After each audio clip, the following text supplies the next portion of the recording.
Hello and welcome to the Tortoise Watches channel. So, this is a new channel on YouTube that Arvind, the owner and founder of Tortoise Watches, has created. And my name's Simon, I'm a watchmaker and I come up once a week just to help Arvind out with repairs, have a look at some watches, that kind of thing. And it's always a pleasure to come up here and see what he's got in.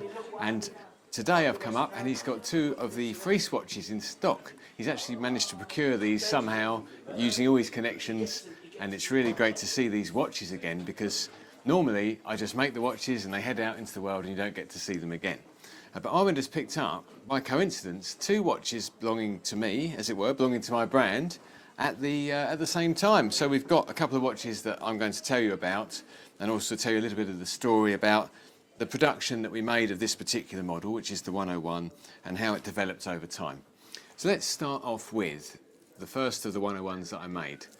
So this watch was made in collaboration with William Roberts, who's got the Speedmaster 101 website. He's a very well-known collector in the world of vintage watches, and I've worked with him for many years. He's a close friend of mine, and he was always asking me, can you make a watch? And this is where the Freese watches came about, just under 5 years ago. He wanted an everyday watch, something that he could put on his wrist, not worry about it, durable and easy to wear, but also with the vintage charm that he enjoyed from his vintage watches. So we came up with the 101. So this is based on a mill sub. He gave me a specification, some ideas about what he would like, and it soon turned out that the only way I was going to be able to make this watch was to actually make some of the parts myself, and then the watchmaking journey began. What we wanted was a gilt dial, and we wanted dagger hands, and we wanted aged components. So this took me a while to work out how to do, but what we managed to do over time was to develop a dial making process, hand making process, and the aging process that I acquired over many years of restoring vintage watches. And the end result was the 101. This watch really represents the beginning, and when these came out, they were vastly oversubscribed. I had no idea what I was doing really, it was just let's make some watches. So I made 10 of these. And I could have sold probably 50 of these in the first batch. And so I thought, well, I'm onto something here. And we did another 4 batches of these. So that is 101, number 1 up to number 50. At that point, I then stopped making the gilt dial model, and then we moved on. But these watches, when they come up, are generally quite appealing on the secondary market. They do tend to sell quite quickly. This one is particularly attractive. The thing to note about these watches is they're all made individually, and what that means is that by default they're all effectively unique. This one has got a very kind of lightly creamy lume. You'll see different variations in the lume, and you'll see different variations in the aging of the bezel. So what I did when I made them, because all the parts are made individually, I could make them in a different way to give each watch its own unique character.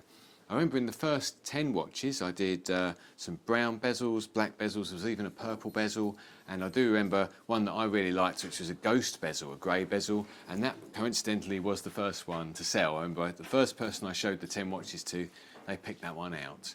But it's always been nice to offer that variety amongst the watches that I make. This one's also fitted to the Oyster Rivet bracelet that I was able to supply with the watch. It's engraved with the Freese logo on the clasp, and the Oyster Rivet really does give it some more vintage appeal, and is a very comfortable bracelet to wear as well. So yeah, so great to see this watch again, and these ones, I say, don't come up very often because they were very popular, and I'm glad to say most of the original owners, I think, have kept hold of them. But this one, yeah, is available at Arvind's shop at Tortoise Watches, so come up to Mayfair and come and have a look. It's always nice to do that. I'm usually here Thursday, Fridays myself, so if you want to come in and chat with me about what we did with these, that'd be great. Some other facts to tell you about the watch before we move on to the next one. We've got an ETA 2824 automatic movement. We have a screw down crown, and we have a domed acrylic crystal. The domed acrylic crystal I remember was being particularly difficult to produce because I couldn't get one with the right dimensions that I wanted. So I ended up working with acrylic blanks on the lathe and to turn each crystal individually to allow myself to have that particular fit of acrylic crystal, because it's pretty much essential to the vintage feel of the watch that you have that acrylic in there with the right dome to it. So I look back on these now after sort of 4 years have passed, and I really feel we got off to a good start with the brand. It was a very kind of sort of boiled down watch. We took everything down to the essence of what you would want out of a watch that was very functional and legible. The Dagger hands are legible, it's easy to read, it's automatic, and it's a durable watch as well. It's waterproof, so it's a really good thing to have as an everyday watch without the concerns of getting your vintage watches out the safe. So yeah, this one's up here at Tortoise Watches, so obviously get in touch with Arvind if you want to know any more about it. They don't normally hang around for long though, so just to mention that, word of warning and the fear of missing out being applied to this one. Moving on, we have another free swatch. Now this particular one is probably, and this sounds like I'm just saying things, but this is probably the favourite watch I made in the series of watches that I created when we did the 101, the first version of the 101. This is a 101 with a 369 dial, and this came about because I saw the Vanessa Redgrave 5513, and I thought, what a great thing, a 5513 with an Explorer dial, what a great combination. And where would you get one of those? So I thought this would be great, we could make a watch with that configuration. So I spoke to William from Speedmaster 101, who's always been involved in the design of the watches, and I sent him some basic dial drawings, which he then embellished with his own details.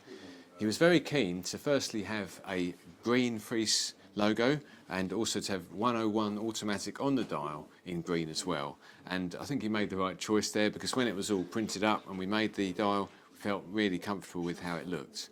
The 369 is also really nice when you've got vintage lume, because it just stands out that little bit more, and this one has a really nice sort of custard lume applied to the dial and to the hands. The other thing I really like about this one is the colour of the dial.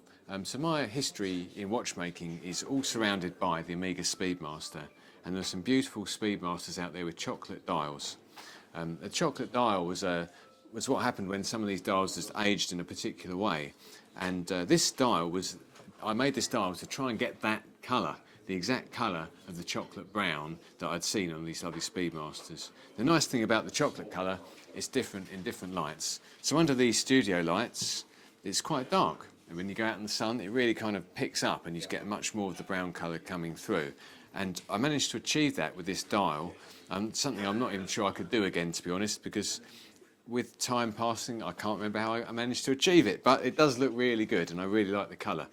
This watch has been complemented with a blue bezel, which has been aged. So this is very much like the Tudor snowflakes that you see from the first production of Tudor snowflakes, that kind of light, sort of lightly aged blue colour, and we've also got an aged lume pip in there. So I felt overall as a package, this watch really appealed to me, and if I was in a position to, I would definitely buy this watch myself, my own collection, because it is a really lovely thing. The other thing that we did as a departure on this particular model was to fit Mercedes hands. Now these sort of fitted better with the 369 and the Explorer idea, and quite pleased I did that really, because it offered a bit of variation from the Dagger hands that we fitted to the earlier watches. And these were also very successful, and we sold these for quite some time, and they featured in the sort of middle period of the production of these watches. And after this, we then went on to do a lot of custom watches for people, because once people had seen what we had made and realised that I can make dials, can make hands, you can have any colour bezel you want. There was a lot of custom work being done, so I made all sorts of different variations of this before we finished the series of 101 watches, on number 101, when we made 101 of these in total.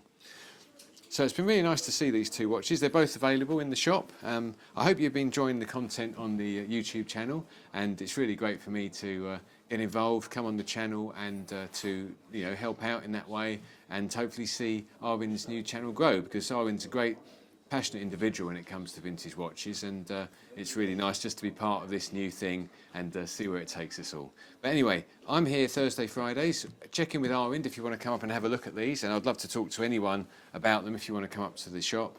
They're both great watches, and I do actually look back at the fullness of time and feel quite proud that I was able to make these, and that they were so successful at the time. Well, that's it from me, and I hope you've enjoyed the video, and look forward to seeing you again at some point on the Tortoise Watches channel.